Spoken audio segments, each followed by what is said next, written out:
Welcome back, dear listeners, to Friday Flight, the horror movie podcast where we rank, recap, and review every horror podcast under the sun.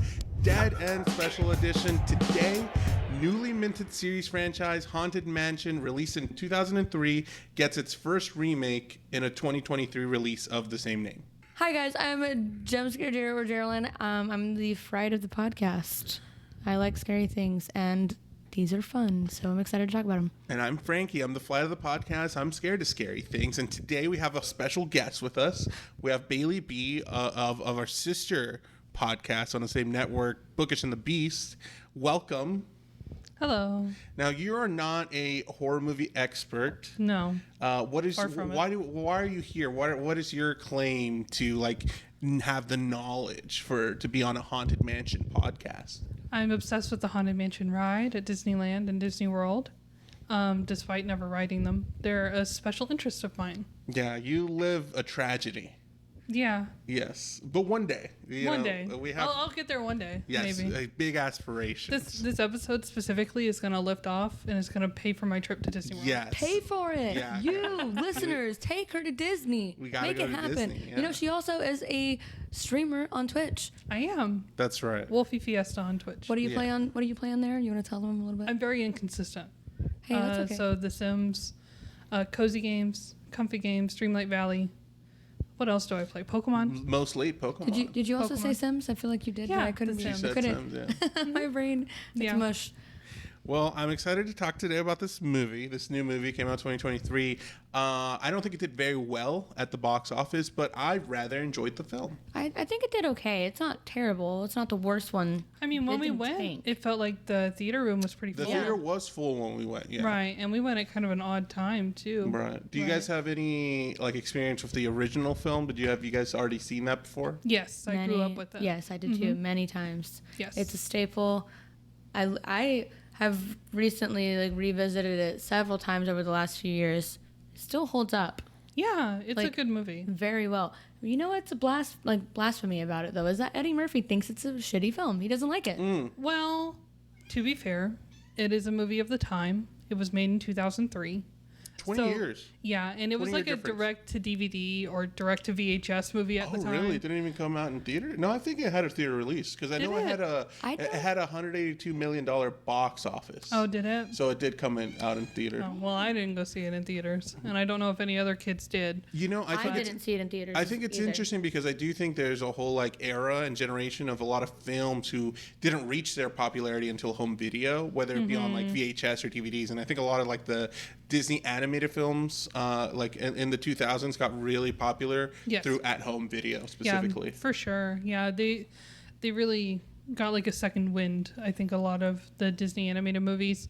But this movie in particular, I remember watching it at home a lot. I don't remember if it was VHS or DVD. I think we had the DVD version. But like I said, it's a movie of the time. It's very kitsch. It's very camp. Right. But the a lot of two fun. movies are very different, and I feel like they are, like you keep saying, they're both representative of the time they were released in. Yes. They have different plots. They have different adventures, themes. While they're both based on the ride. Yes. And I know, Bailey, you have a lot of notes about the references each of the films make of the rides. I do. But despite that one aspect that they share, the narrative along the characters and the relationships and what they're going after are completely different. Right. Geraldine, would you like to expound on the plot of the original, for example? Sure. So, the Haunted Mansion from 2003.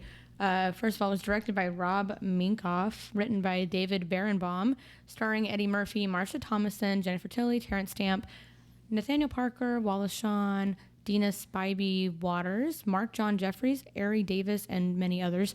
It's basically a family trip gone awry. We meet the Evers family. It's Jim and Sarah Evers. They're really prominent realtors. They have a lot going on. They're a busy family. They have 2 kids, Megan and Michael, and Jim is so busy and is so set on making his family wealthy and living well and making them happy, Right. that he tends to lose sight of a lot of things within the family, like missing barbecues and birthday parties and events, and even missing his own anniversary with his wife. This causes a fight between them, and then they end up like, he's like, you know what? I'm taking off work, which is something that he doesn't do. He's like, we're going to go on a little camping vacation. But then while they're getting ready for this weekend, they get a call from Ramsley about the Gracie Mansion. And then they're like, oh, we'll just make a quick little pit stop. It won't take very long. Little do they know, it's not a quick little pit stop. That's right. Something I enjoy about this movie, like I told Bailey while we were watching it, is that I miss movies that are like occupational. Like this movie is specifically about like real estate agents, Yeah, and that it's has fun. so much to do about the movie. I feel like we don't get a lot of those anymore. Like we used to don't get movies really. about like lawyers. Hey, I'm a lawyer, or that Jim Carrey movie, for example. Yeah, liar, liar. Exactly, and I feel like we don't get a lot of those. I think that's because they have to appeal to a younger market now, and nobody cares about their occupation and anymore. Okay, I think That you know way. what's weird about that kind of thing is like growing up and like seeing like any kind of sitcom or movie, normal looks like house, like rich. Yes. Like the houses you see on a sitcom are like 2 stories with like 7 rooms. Yeah. And like columns out front. and I would assume that's normal as a kid, but it's not. Like that's like, you have to have a bunch of money to be able to afford that kind of thing. Yeah. It's wild. But, you know, they also kind of follow that with the new one as well. I mean, we do get some occupations in the new one, but they're a little bit outlandish occupations, very marketed to and branded to the location, Yes. which I love. Yes. Yeah, it's super cool. It takes place in New New Orleans. Orleans, Right. Louisiana. Which I've been to New Orleans, and it is a fun place, high energy, lots of jazz music, lots cool. of spooky things, because there's a lot of stories about ghosts and voodoo and everything around it. So it's just That's so fun. awesome. I'd love to go. I've never been. I know that originally the film was going to be set in upstate New York was the original plan, but the producers know why. decided that they wanted to coincide a little better with the ride. Oh, man. So they switched it to New Orleans, Louisiana, and they that's where they filmed. And So- what a choice, honestly. Great Right. decision. So the original Disneyland Haunted Mansion is based in it's called the New Orleans Quarter in Disneyland. And so it's obviously incredibly or deeply embedded in New Orleans culture. It's based off of New Orleans architecture, etc. But the Walt Disney World and Tokyo Disney versions of the Haunted Mansion are based in upstate New York. It's so strange that they're like specific architectures, because when I was at Disney World and like I rode the ride, saw that and everything, it doesn't dawn on you like, oh, this is based on like. But seeing this movie and they make the location known, because then the original 2003 one, they don't really tell you where they're at. Right. There's a brief scene where you can see that it's based in Louisiana. I don't remember. It's like a flyer or something, Oh, and it probably shows their real like estate Louisiana. Right. But they don't really mention anything other than that to keep it really vague. And I thought that was a shame, because in my mind, the Haunted Mansion is always in New Orleans. That's Right. like the iconic spot for it. And the 2023 version, like it's part of the whole film, Yes. and it's blood, the DNA. I mean, the score features a lot of New Orleans jazz. Yeah, does. like ragtime kind of sounds. I love it. Yeah, I really enjoy the atmosphere the movie created. But yeah, that's that movie, the original, is so like 2003. It's an occupational thing. It's a family adventure, and I really enjoyed it when I saw it. That's the one that I've seen it a few years ago. And rewatching it, I was a little like, I don't remember if I like this movie or not, but I do. Yeah, I do. it's I a ended fun up enjoying movie. it. Yeah, it's a nice little family film. Another thing we don't get a lot of, I feel like, lately. Right. Well, I mean, you know what's funny is you mentioned like this movie not doing well. Apparently, I just recently found out that the original Hocus Pocus did not do well. No, at all. it was Bombed, like a completely cult bombed. classic. Yeah, I do think that like box office is definitely not a reflection of the quality of a film. It is not. Yeah, fortunately, a lot of the best movies don't do very good at the box office, and a lot of awful movies do amazing at the box office. Right. So I always like, I'm really happy that recently like Barbie and Oppenheimer, for example, made a lot of money, because both of those films are like made by auteurs, made by people who are really passionate about the films, as opposed to like sure, yeah, Barbie is like an existing thing, but the way that movie was made and its own artistry, I'm so happy that it was rewarded monetarily, because I think that gives more directors and writers the chance to write something that's a little more out there, instead of like the same like 27th Marvel movie that we keep on getting. So I'm glad. I love when art gets rewarded. Well, not to mention this is also the first like female director movie that has surpassed $1 billion in the box office, like literally film history. This is amazing. Yeah, and I think I've heard that there's only been ever 7 women directors who have ever been nominated for Best Film at the Oscars, and I think last year was the first time that more than one was nominated at a time. So it is super cool. I really like this. This is super unrelated and kind of on a tangent, but I know that Barbie specifically was produced by Margot Robbie, and that she had a big influence on making the film, and it was produced by her production company, who sets out specifically to hire women in these male-dominated positions at work. Hell yeah. So I love Margot Robbie. She's fantastic. So the original film was an hour and 28 minutes. It was also PG, so I think there is a distinct difference between the two movies, because the original is, while there are creepy elements, like very creepy elements, it's still a lot more kid-friendly than the newest one. Because the newest one, I was like, whoa, this is spooky. Like, I still think it's technically kid friendly, It is. but it's definitely leans more towards like people in their early 20s to mid 30s. And not to mention, like, because like my niece, my niece has seen the original 2003 one, perfectly fine with it. But we would probably wait a little bit before we show her the new one, because those elements are a little bit scarier than the ones in the original. Yeah. So. I know, Bailey, when we were watching the original, you pointed out that there was a scene, kind of in the crypt. Yeah, it's in the mausoleum. That scene always scared me. That's the scariest part of the movie. Key in the mausoleum. No? Okay. Anyway, yeah. The bus sing that, yeah. Yeah. One of them looks like Walt Disney, but apparently it's not. No, it's not Walt Disney. It's just some of the time. He looks so much like him. And I was like, I always grew up with the belief, like, that looks like Walt Disney. That's No, Walt. it's just a rumor. And I believed it. Look how gullible I am. I'm so naive, okay. guys. Seriously, It's okay. you could literally lie to me, and I would believe you. Those singing busts are not in the new movie, surprisingly. Yeah. But Is they're that something that's at the park? yes, it's in the queue line up to the Haunted Mansion at Walt Disneyland, and I think at Disney World also. I think they are Disney World. Right. They're really iconic, but they didn't make it into the new movie. And now, the original film, right?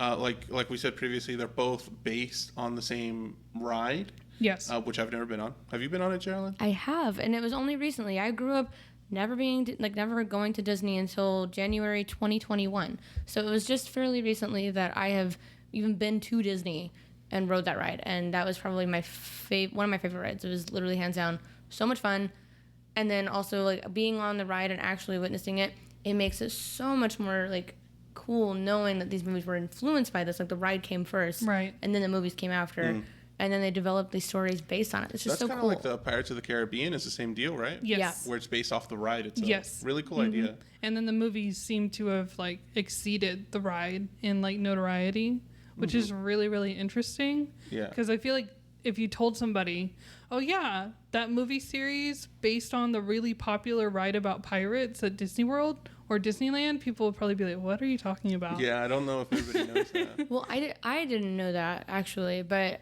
I know that like they do make changes to the rides throughout, like because of the movie's success and stuff. And I know that they have Johnny Depp's it seems like they have Johnny Depp's voice in the ride itself. They have an animatronic for him, and every once in a while he actually shows up in costume on the ride. My mom actually said that if she saw that, she would jump out of the boat to go to him. Oh, wow. And then what? He'd run away. We'd probably run away. Yeah. But I get it. He's an attractive man, and he also, as a pirate specifically, I don't know what it is, but pirate does it for you. Captain Jack Sparrow, it's just his demeanor. You're not as into that tentacle fellow. I forget his name. Davy Davy Jones? Jones, no. Okay. No. Now, it is a shame that Eddie Murphy isn't quite as enthused about his work in this film, because I think he did a great job. Yeah, he does a I fantastic think he's job. super funny. It's so funny. And in fact, I'm not shaming the new one in this way, but I think the humor feels more natural in this one. And with the new one, some of the humor, like to me, I was laughing at the appropriate moments, but I felt like I was the only one laughing in the theater. So it felt like some of those moments maybe didn't land for some people, or it was just like awkward. Right. I can see but that also, because in the theater that we were in, and this is the biggest complaint that I have. I don't know if maybe like one of their speakers was out.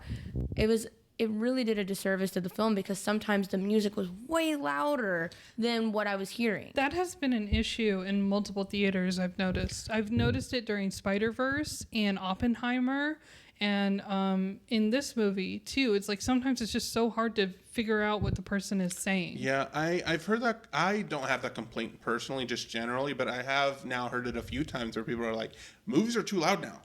And I can only relate back when like Tenet came out. I think specifically Christopher Nolan has a dialogue problem. He just you can never hear his dialogue in movies. And Tenet, I was straining and I still couldn't hear what anybody was saying. That's why I need subtitles.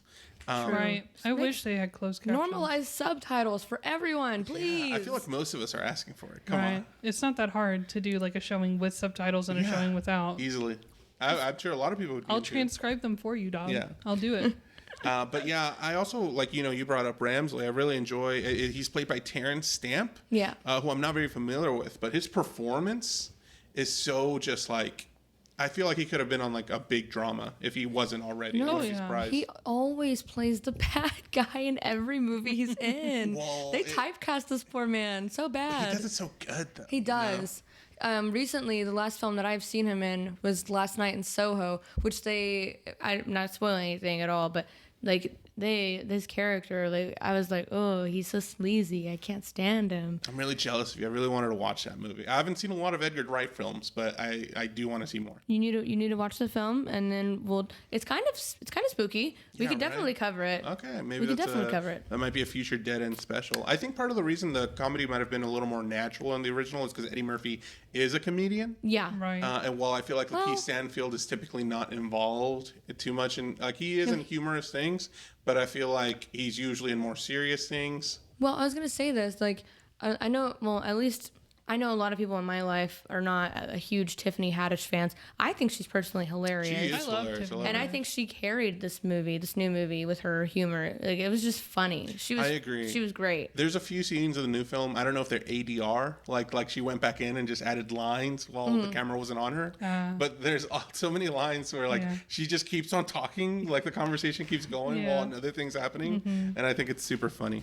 I think I forgot to talk about the new plot. So the new Haunted Mansion 2023, starring Lakeith Stanfield, Rosario Dawson, Owen Wilson, Tiffany Haddish, Danny DeVito, Jamie Lee Curtis, Chase Dillon, Jared Leto, J.R. Aducci, Charity Jordan, Joe Coy, Hassan Minhaj, Dan Levy, Winona Ryder, and many, many, many others. So many people.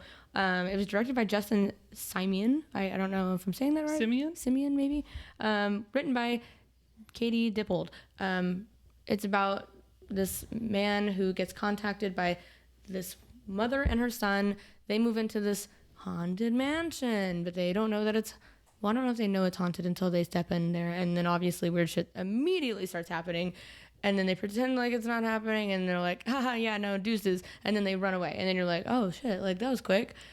But then you find out later why they are back in the house, because Owen Wilson's character, his father Kent, he contacts Ben Mathias, who is Lakeith Stanfield, who may or may not have like the technology to track spectral sights, like ghost stuff, to actually prove that this stuff is happening and help them solve the situation. And then he's like, yeah, he does it in like a fake way, almost like conning them a little bit. And then he goes home and pretends like, oh, everything's good, and then he is being haunted, which then leads him to going back to the mansion, and they're stuck there until they figure everything out. And it is such a blast. It is. I will say, like, comparing, because I feel like the protagonist that we get in the original film is Eddie Murphy and his family. It's about his, biological family, while the new one is kind of a story about a found family. Mm-hmm. Yes. And I found so much, like we keep on talking about the original being of its time, I think it does make me feel good when I watched it. Like, I was like, oh, this is kind of sweet. It has a happy ending, and it was a fun ride. The new one, though, I feel has a lot more nuance emotionally. Oh my god, it does. It has I took a second. Cried my eyes out. Did you? Yes, I was in the theater like literally bawling. It was sad, dude. It has so much more depth in a good way, such a good way, because you just don't consider. It's a feel-good movie. Mm-hmm. Mm-hmm. And I think.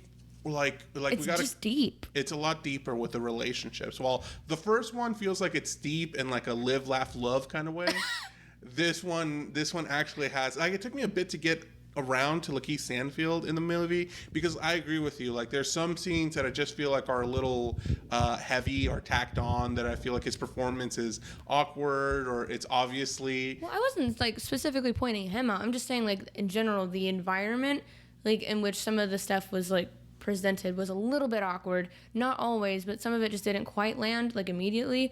So I was like, well, okay. I mean, because I still think this version, the old version, the 2003 version, is a lot funnier just because of how quick you get it. It's just really quick-witted.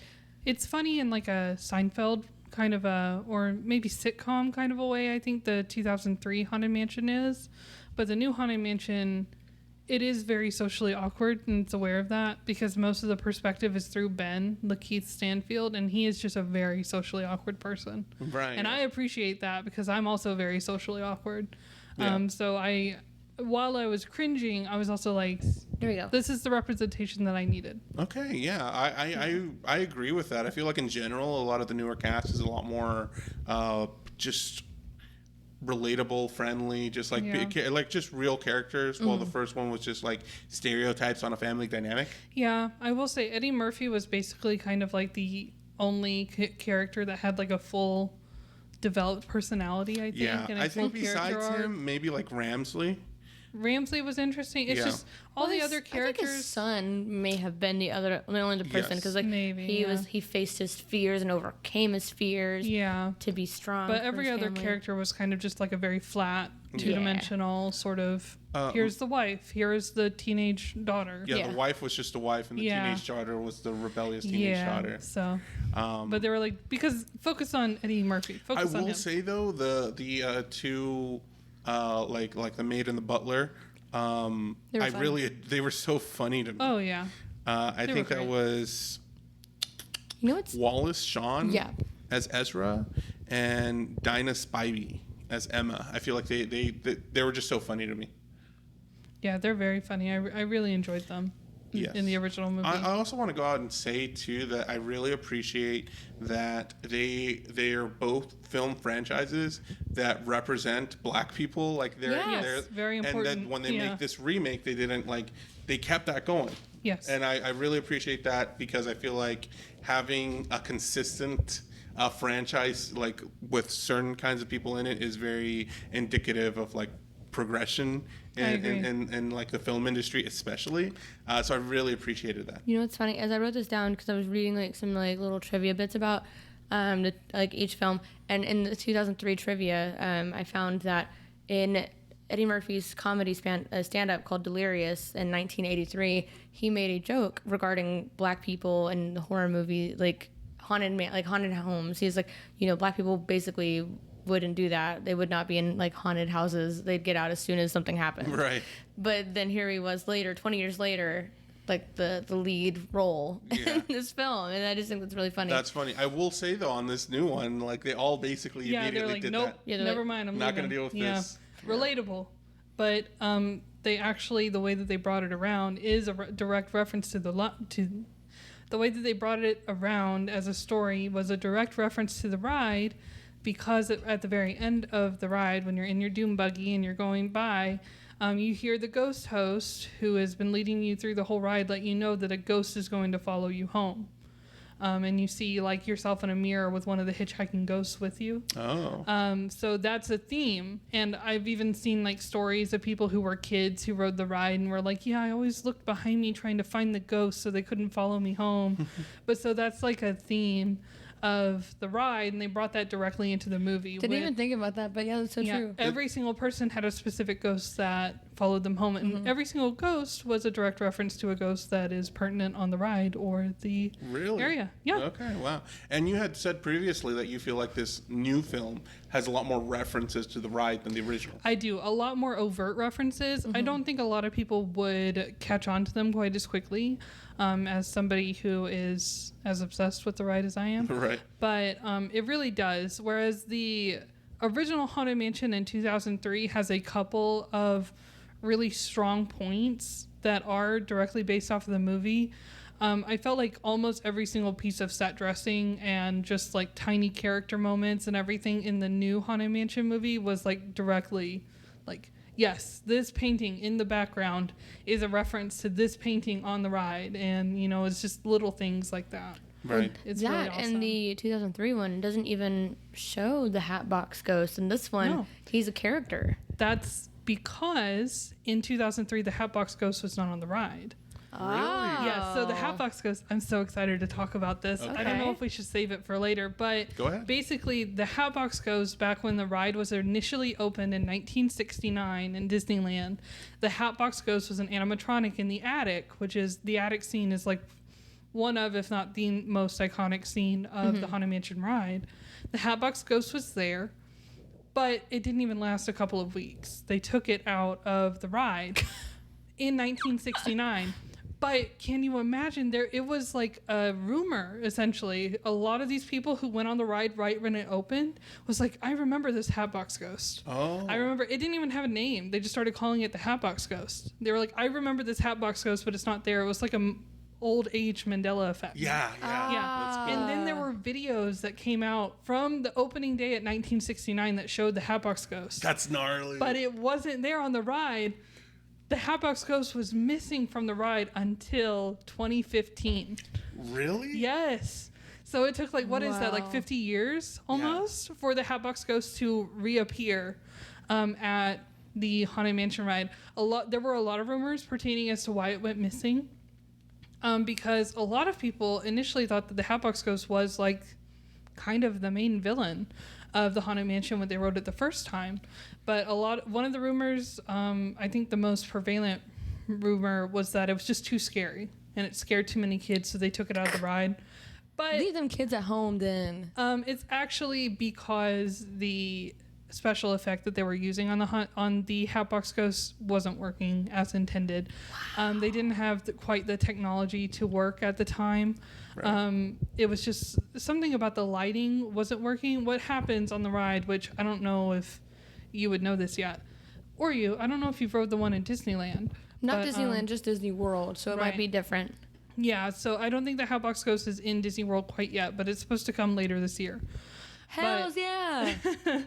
But the initial effect, and the effect that they have finally working now with projections, is his head is supposed to disappear and reappear inside of his hat box. That's and then cool. go back.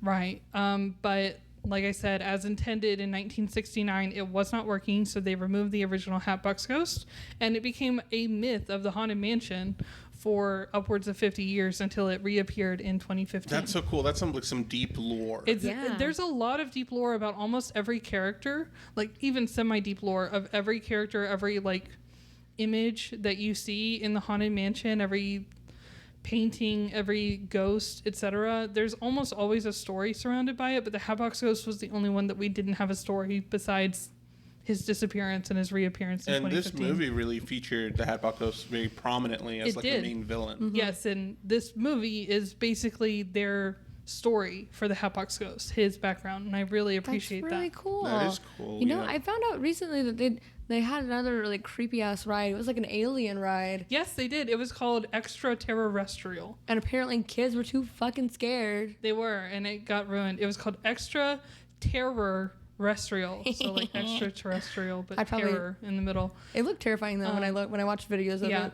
It was very, very spooky. I think it was definitely based on the Alien movies or inspired by the Alien movies. It scared a lot of people, including like teenagers and adults, but it was beloved. It was like a cult classic for that reason, but Disney decided that it was too scary. Aww. They rethemed it to be Stitches something or other. It became basically the same thing, but with a Stitch overlay. So instead of a creepy alien in the middle, it became an animatronic Stitch, and then you had like this like crude humor, like burps, smelled weird. It was like a 4D experience. Is this Stitch thing still around? It's not anymore. No, It went defunct. Well, I say defunct. They closed it, I want to say around 2015, around that area. I'm not sure when, but they closed it some time ago. They're like, oh, it'll reopen. And then it never did. Nice. And now it's defunct. And they're not even using the space right now, I don't think. Now, besides Hatbox Ghost being portrayed by Jared Leto in voice only, most Yeah, of it was just in CGI. voice. I also want to talk about some of the other cast. We talked a little bit about Tiffany Haddish and Lakeith Stanfield. Yeah. I also want to talk briefly just about Owen Wilson, Danny DeVito, and Rosario Dawson's roles in the film. I think they were so fun.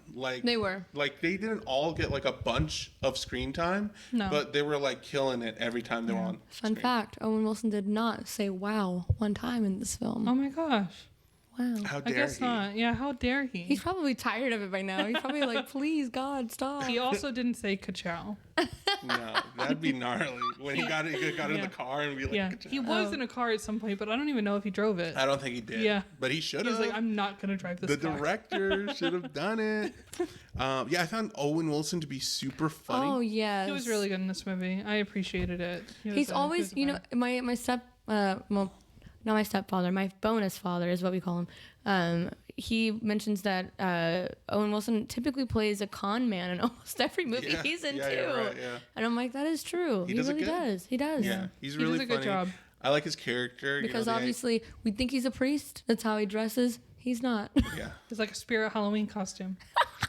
But if he was a priest, he seemed like a very charming one. Yeah, but it was funny just from I the beginning. specifically like the interaction with another one of these characters, Danny DeVito, and like how Danny DeVito says like, "Oh, I'm about to have heart surgery next week," and him, in disguise, feels like he has to be to Lakeith Stanfield. Well, he can't get involved. Meanwhile, while Lakeith isn't looking, he's like, "Oh, do it," because he doesn't actually care. I don't Or maybe even know he if I does, but he's noticed. okay with that. Yeah, Oh, God. he was There's like so much mouthing going it on. to Danny DeVito Yeah. as Lakeith was He's looking. so funny.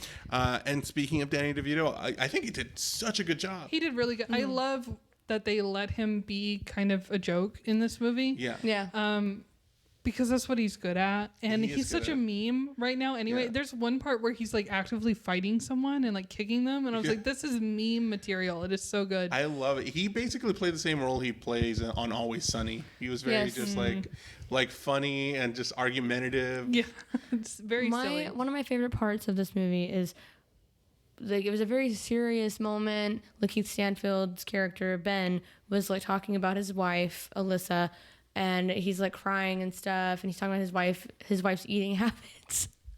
And Danny DeVito's character Bruce was like, "What was her cholesterol?" Yeah. And Yeah. so like I'm over here like crying my eyes out. Then I just bust out laughing. It was just it was needed because you're like, okay, please make it stop. The movie does a good job of balancing the humor with the Yes. emotional. So. And I appreciated that too because I felt like the way that they did it was a very real way. Everybody was actively cringing at what Danny DeVito was saying, and they were like, "This is not very cool of you to say," but they were still laughing. And so it was a very real moment. It wasn't like your typical like badum sort of a thing. It was a very realistic sort of interaction. A couple of the other actors, Rosario Dawson as Gabby and Chase W. Dillon as Travis. Now, I really love both of these characters. I love that they're like these two who have suffered a tragedy that we don't know until later on. Yeah, we don't know. And that the kid is dressed up in a suit. And just seeing that and how he wants to be friends and have friends, but he feels like he's doing everything right. He doesn't understand why he has such a hard time. It's so endearing. It's so, as somebody who didn't grow up with a lot of friends, relatable. And it's just so much more charming to me, just Travis's presence as opposed to the previous children. I feel like they were just caricatures of any, children. It's more just Eddie Murphy show. Plus, he has a family who are just whatever. Yeah. But this one, I feel like we did really get to see, like the first one, the biggest, like, I feel like character arc for the kids was the son kind of getting over his fear of spiders. Don't be scared, be brave. For the first movie. Yeah. And this one was so much deeper in Yes. that, like it's just this kid who has this internal struggle that I think a lot of us can relate to. Yes, definitely. And like the big like scare of this film, what drives them to all work together, because these are all very different personalities, like you said, that come together in like this found family. Because I mean, like you have Lakeith Stanfield, who's the skeptic of all things ghostly. He met his wife, and that's how we start the film. New Orleans, New Year's Eve. They meet at a bar. It's really cute and dorky. He's an astrophysicist, doesn't believe in this stuff because he's just very logical. Yeah. And he meets his then future wife, Alyssa, who does ghost tours for a living. And she's like, oh, like, I believe in the things that you can't see too, like ghosts. That's so charming. It was What a good so dialogue. charming. Yeah. And then later, we don't find out any. Well, no, we do find out how she passes, and it was like a car accident. But they get married, and we start off with his grief, and he's just down. But then we find out even though he doesn't believe in it, he's doing ghost tours for a living. Because that's what his wife did. And that was like, Well, it's not ghost tours. He's just doing walking tours. He's very specific that they're not a ghost tour. But if you're doing a walking tour in New Orleans, you expect it to be a ghost tour, I think. Everybody in the audience is really excited about these things, and he is not very enthused. Yeah, and they're like, oh, this is haunted, right? And he's like, I don't care. Move. Yeah. it's like ghosts aren't real. And then obviously it leads to the irony that later. Yeah. Can't you see this relates to my trauma? Yeah.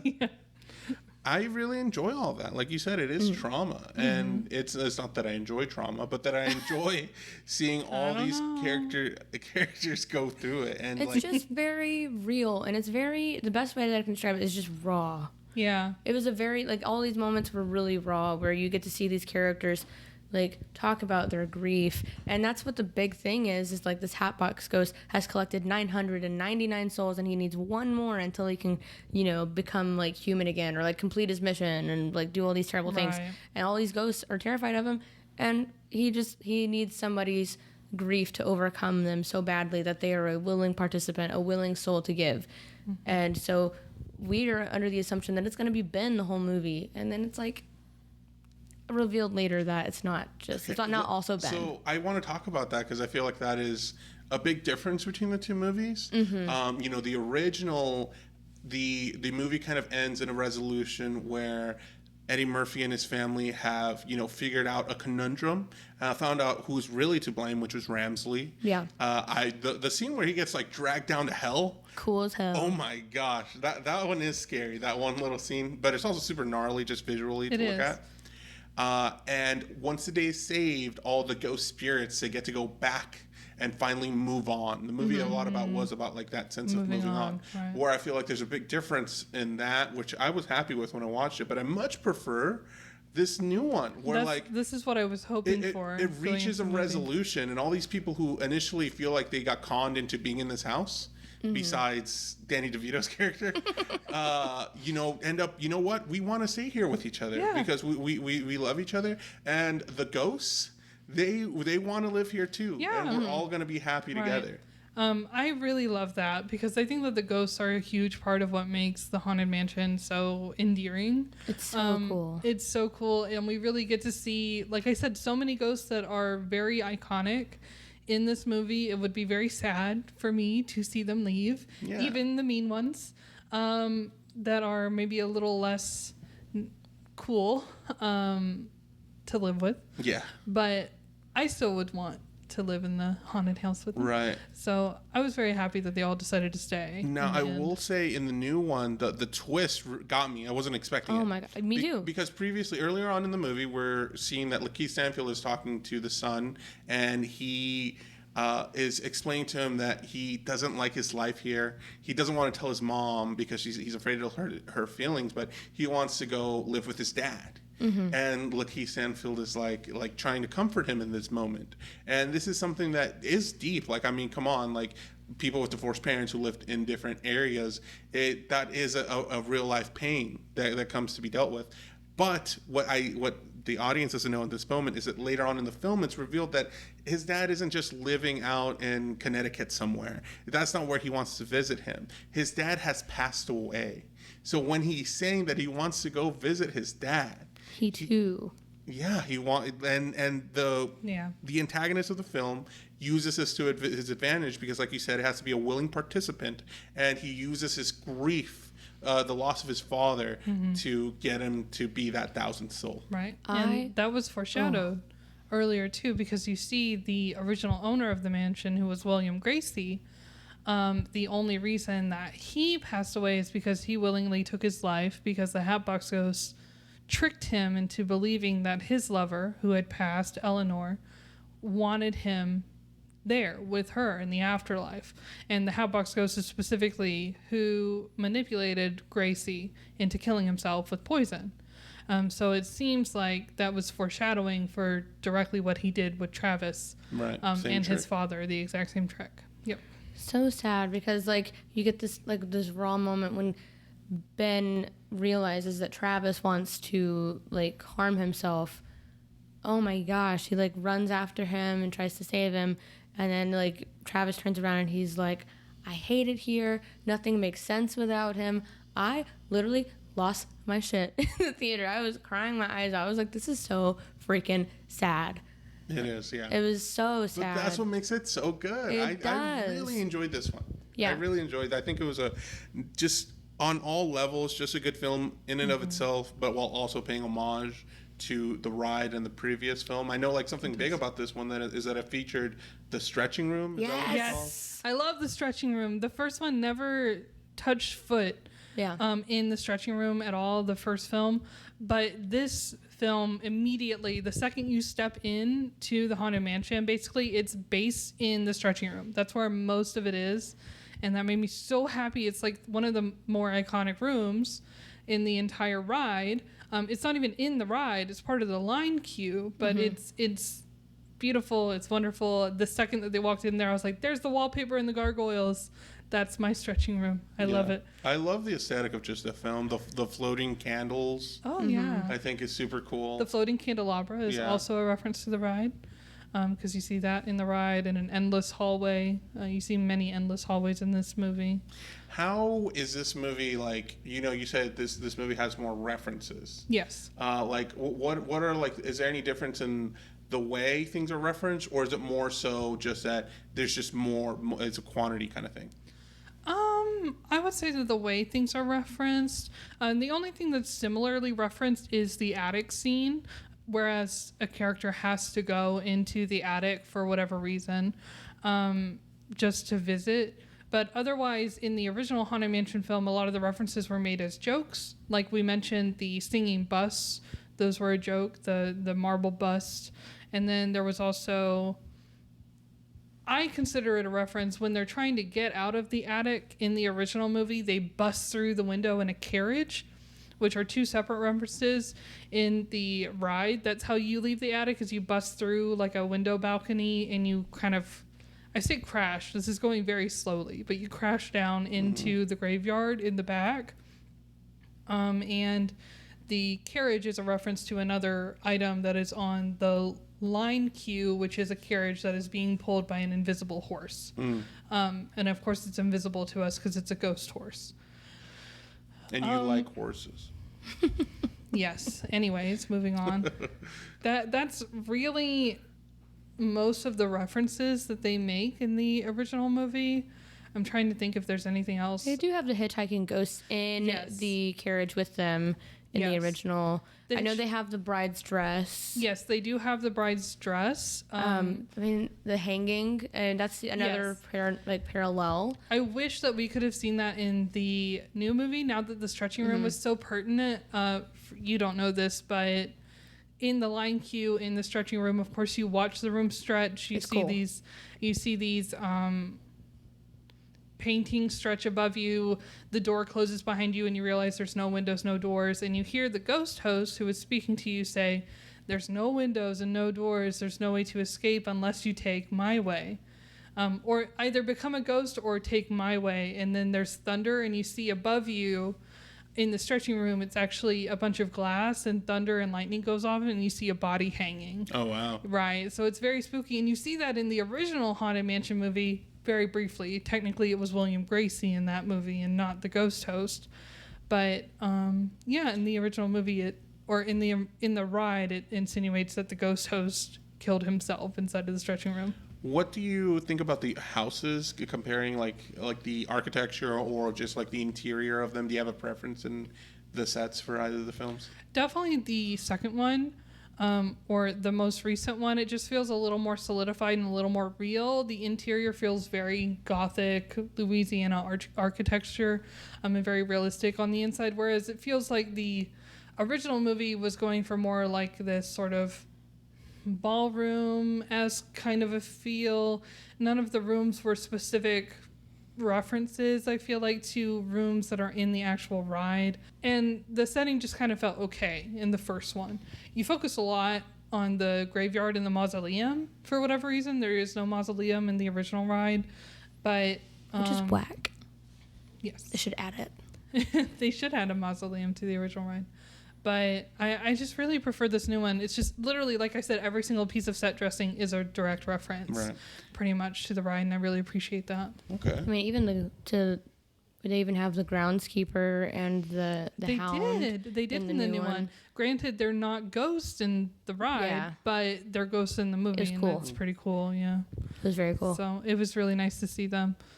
And just a lot. You actually get to see the bride, Constance Hatchaway, in this new movie, which I love. She is basically the icon of the Haunted Mansion, more so than the Hatbox Ghost, because she's been there since the very beginning. Killing their husbands, chopping their heads off. Yes. So there's multiple owners of the Haunted Mansion. Of course, originally it was William Gracie, who was named after Yale Gracie, one of the Imagineers who created the Haunted Mansion. That's awesome. It is awesome. So William Gracie initially had the Haunted Mansion. He had his own tragedy with his wife and partner, or future wife and partner, depending on your story. And then somewhere later down the line, a woman named Constance Hatchaway comes into the picture, and she has a penchant for killing her husband by chopping their head off with an axe. Several of them, apparently. Yes. So several of them. It's 5 husbands in total. She chops their heads off. Sometimes she puts them into hat boxes in the attic, so that their heads. And she is specifically doing this to gain more wealth, is the idea. You see in the attic scene in the original ride, you see a portrait for every single man that she has married, and the man's head sort of fades in and out to where he becomes headless, and every single portrait she gains a new pair or a new necklace of pearls. So at the end she has 5 pearl necklaces, and you get to her dress or her specter, depending on what movie you're looking at or what ride, and you hear her heartbeat, which is very spooky. But so she's like the big bad in the attic towards the end of the ride, and then you hop out of the window and go down into the graveyard, and you see all the ghosts having a party. So is she a villain or is she a girl boss? Why not both, you know? She could be both. Yeah. She can be both. Maybe she's in her villain era. Maybe she's been manipulated by the Hatbox Ghost. Oh, yeah. You know? She turns good at the end of this movie. She does, yeah. And she wants to stay, and they all end up having a grand old time on Halloween. Yeah. Okay, are you guys ready to rank these 2 movies? Do you guys have anything else to say that you'd like to talk about either of the films? I did want to mention, of course, we mentioned that we get the background for the Hatbox Ghost. We learned that his official name is Alistair Crump. Right. And that name is a direct reference to Raleigh Crump, who was a second Imagineer who came up with the Haunted Mansion, which I thought was really cool. Appreciate it. Technically, the groundskeeper's name, I believe, is Silas Crump, but that's not really kind of out there for most people to know. But so it's really nice to see a character get directly named after one of the original Imagineers that worked on the Haunted Mansion. They're the only 2 that are really extremely important in name for the Haunted Mansion. They're the ones that came up with it. Of course, there were countless Imagineers who worked on it, but they're the ones that were kind of the birthplace of the Haunted Mansion as we know it. So it's nice to see the Hatbox Ghost named after him. And in the movie, we get to see Crump Manor, which is where Alistair was raised and abused as a child. And that particular mansion is based off of the Haunted Mansions in Walt Disney World and Tokyo Disney, where it has that New York, upper New York State, Dutch Revival sort of architecture. So that was really cool to see. And once our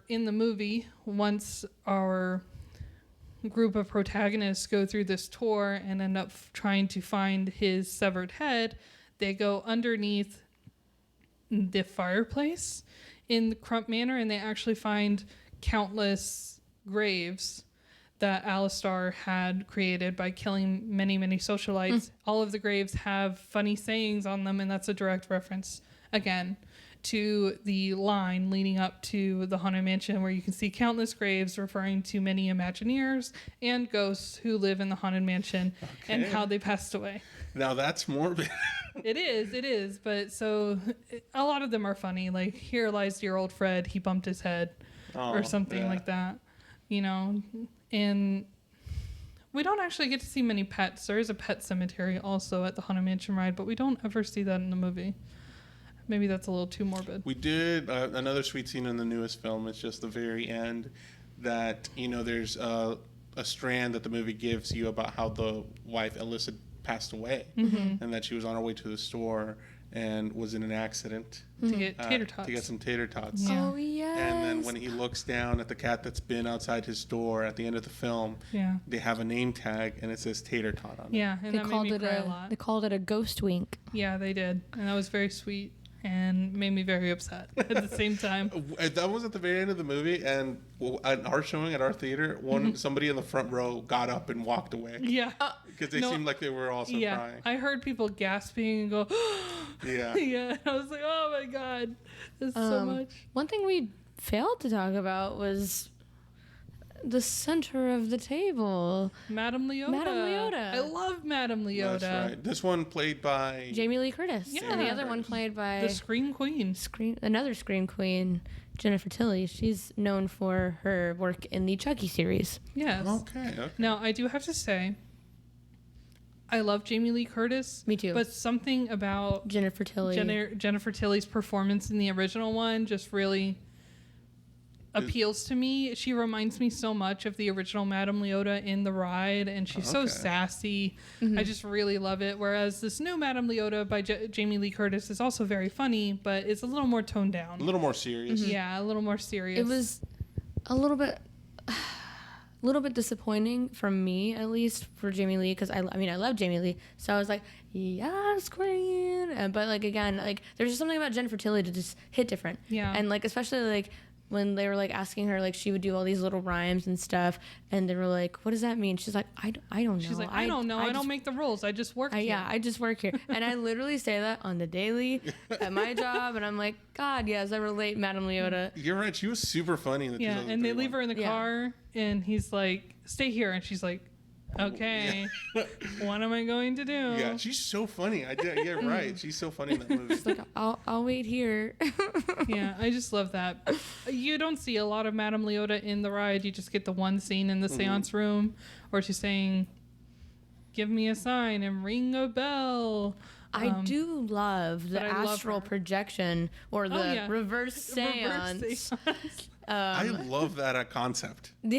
Reverse seance. But that was so cool, and especially it was even more funny that it didn't happen to Tiffany Haddish's character Harriet, right, who was a medium and everything. It happened to Ben because he was just way more open, I guess. It was just so funny. Yeah. But that scene was just so cool because I'm like, And the colors were beautiful in that scene. It really leaned into the colors of the ride, which I love. When he was like running and being in the astral projection, I'm like, this is how I run and when I'm dreaming. Like, it stressed me out a little bit. Yeah, that was so funny. I did think about that. It was so funny. That whole scene was funny to me too. Just also interesting lore-wise. Like, he kind of finds out like the duelists shooting at each other. That's why people get pangs. Yeah, it makes me think about real life. Like, is that the kind of ghostly things that haunted mansions and haunted houses people actually experience? Like, oh, something cold fell down my back. Maybe it's like one of those situations. You know? Yeah, it's really interesting. It could be like more harmless ghosts, people who don't even know they're dead kind of thing. But like, I feel like the poltergeist kind of like thing would be like, obviously, the Hatbox Ghost. Scary. The duelists were one of the things that I knew immediately what was going on, specifically because of the set dressing. In the initial scene where Gabby is telling Ben, oh, sometimes when we cross this part of the hallway at midnight, I get a sharp pain in my sides, and I don't know why. And while they're talking to each other, it goes from like Gabby to Ben and Gabby to Ben. And behind both of them is a photo or is a painting of one of the duelists and then the other duelist. Oh. So I was like, I know what they're doing. They're shooting each other in the middle of this hallway. He had a keen eye. Yeah, and that's what they do on the ride, is you see it's in the ballroom scene in the original ride. You see the two duelists as paintings, and the ghosts come out, turn, and they shoot each other. And I just thought that was very cool. I really appreciated that. Now, before we get to the rankings, I just have one question for you guys. On, Evers and Evers, what? Evers and Evers Real Estate. Find your forever, whatever the hell their little mission statement is. Would you buy a house, or would any kind of like ghost listing, what's the word for like opposite of appeal, attract? Repel? Yeah, would any like haunting knowledge of a real estate house on the market repel you from purchasing it? Like you found your dream home, it's in your budget, but by the way, last guy they left because ghost, quote unquote. I'd make him bring it down a notch, like cut the price down a little bit more. Be like, But you'd still be down to live in it. Maybe.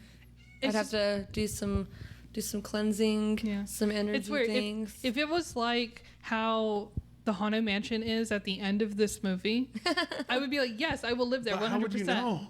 Exactly, that's the problem. But it could also be like Murder House, like Yeah. Ryan exactly. Murphy kind of This situation. one, there was a tragedy If here. it's like Casper and the Friendly Ghost in the end of this movie, I'm like, yes, 100% I will live there. But if it's like... Or Beetlejuice, that'd be fun. No. Okay, Beetlejuice, but without Beetlejuice. But the end of Beetlejuice. Yeah, Okay. but just the... Yeah, that would be totally That'd be fine. fun. But if it was like Murder House, I would not want to be there. Absolutely not. No way. But or Amityville, no thanks. Yeah. Rather die, because I would die if I lived there. Yeah, so... Now, the ranking, I feel like we don't have to talk a lot about, because I have a feeling that we're all on the same page here. I think so. I'll just immediately say my preference of the films is I like the new version better. Me too. And that's not to say I dislike the original. I love the original. Mm-hmm. I just feel like the new one just had so many more layers to it. And It did. It was funny, maybe not as funny as the original, but still fun and funny altogether. I agree, and a lot more heartfelt. Right. And a lot more relatable, I think, for this day and age. Not to mention it has My Heart and Soul New Orleans in there. Right. Apparently it also had a reference. The U-Haul had Dr. Felicier from Princess and the Frog on there. Oh, And did it? I didn't notice that. I thought did notice that. I thought that was the Hatbox Ghost. I'll have to rewatch it. And Right. It probably is Dr. Facilier. I What said is- that wrong. It's okay. What is your ranking, Geraldine? It's so hard because I love Eddie Murphy, but also the fact that he hates it kind of makes me like, boo. It's okay. It's perfect. I think it really still holds up. I know that you guys have mentioned for its time, but to me, I think it still holds up to this day. To this day in 2023, it's still a good movie, and I think it still has the scary elements and stuff, and it's still hilarious and timely, and it makes funny little references to The Sixth Sense, which is another fun spooky movie. It's so hard for me. I still really enjoyed the new one. I think a little bit more just because going to Disney and actually riding the ride, Yeah. I could explicitly see all the references Yes. versus in the original they were a little bit more hidden. Yeah, for sure. So I think that'd be my preference, but it's really neck and neck. So Okay. I still love them both equally, and I would probably watch them both on repeat anyway. Fair Yep. enough. Bailey? Same. It's going to be this new one for me, definitely, just because it does feel a little more heartfelt. And the first movie does feel a little more aged to me now. It is 20 years old. Yeah. So, that's just kind of the natural way of life. I still love the original Haunted Mansion, but that one's more of I'll rewatch it every few years maybe. Whereas this new one, I'm I want to watch it every year for Halloween, just like I do Hocus Pocus. I want to see it as a routine. Goes into the queue. Yeah. Yeah. Okay. Well, yeah. I'm glad that we both, all three of us, really enjoyed both of these films. If you guys are watching at home, please check it out on Disney Plus whenever it inevitably comes out, because it is a fun time. Or catch it in theaters if it's still in theaters. I think I accidentally said some curse words, but these movies are family friendly, and you should watch them with They your are. children. I am not family friendly though, so ignore that. But apart from me, watch them. They're really good. They're Yeah, very they are. good. They're really good. I think some of them might have some bad words, but overall, I think the newest one might be a little bit more scary for the littles. But if you do want to watch it with your kids, maybe maybe I'm looking like, I think maybe 8 and up. Yeah. I would say. I mean, Travis in the movie is 9 years old. Yeah, And that makes sense. He comes out a little traumatized, but he ends up okay. Just a wee bit. Maybe Right. that helps sometimes. I mean, the a little Hatbox. bit of I'm trauma. not Maybe gonna a lie little though. bit. That's character. That Hatbox ghost is creepy. Yeah. He is. He's You very know, creepy. The way that he falls into his grave at the end and kind of falls to his demise is very similar to how Ramsley falls to hell parallel. in the original movie. So there's kind of a parallel. The first there. one is a lot gnarlier. Yeah, it is. It's a lot more It's like like religious hell. Yeah. This is hell. Yeah. I'm like, yeah, boy. Yeah. Whereas I'll in be this down one, there it's with like, you. Oh, Just it's kidding. green and fiery, kind Yeah. of, you know. But It's a little they're- fun, spooky Yeah, Halloween. you know. yeah. Putting Jared Leto down where he belongs, maybe. True. Well, yeah, that's what we think. Thank you guys for joining us. If you want to listen to more of Bailey speak, she does her podcast on Bookish and the Beast. I do. We It's read about books. a book we club. do That's Bookish right. It's and the Beast. a couples book club. You can hear both of us talk about her favorite books because I don't read often. So what is the current book that you are reading right now on this? Funny story. It's not out yet. Oh, but it's not out yet. It's So not out yet, but I'm silly. the Well, podcast is out yet. the podcast. Book, the current book. The current book is not out The yet. current book that we're Coming recording soon. right now, and it's gonna come out eventually. Okay. Is the Warriors Into the Wild series? The Warrior Okay. Cats books. That's right. It's about Okay. a few felines who go on their misadventures and being hunters and in their own society, and the kind of coming of age story of Mm-hmm. a particular little kitty cat named Firepaw. Okay. And it's silly, I will admit, but better than you think it is. It's So really good.